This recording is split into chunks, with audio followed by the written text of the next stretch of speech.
He's just a playmaker.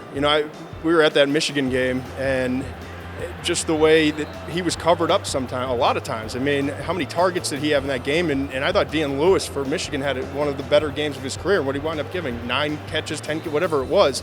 And how do you say that? People are yelling at me. How are you saying that he's playing so well when Burbridge has all this production? Well, he was covering him like a blanket and doing a fantastic job, but Burbridge was getting late separation, making tough catches in traffic, and just showing the hand-eye coordination that we saw from him all season long. So I'm interested to see what he runs here. I'm interested to see kind of the measurables to go along with the tape, but a player that really stood out this year and obviously was the go-to guy and delivered week in and week out, it seemed like.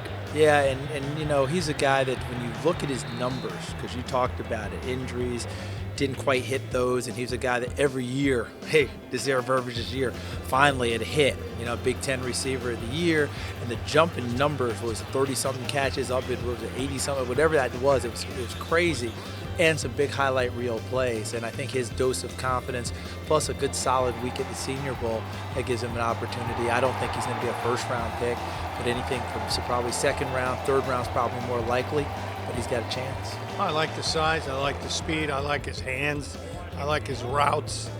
He too is competitive. Now that's a repetitive statement, but that's what Michigan State's about.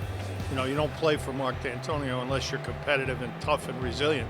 And at the receiver position, that's a very, very valuable trait to have, and he has it. So he's a guy you're going to count on to perform on Sunday. He's probably not going to put up the best numbers here, but so what?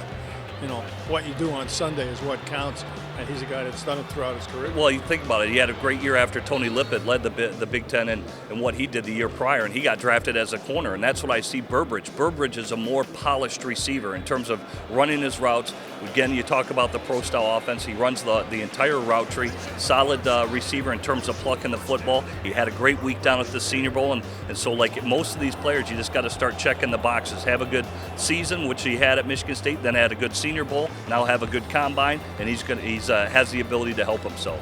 And when you have the good quarterback, you're always looking who's his favorite target, and so Burbridge is going to be one of the guys. I'm just watching this draft in terms of wide receivers.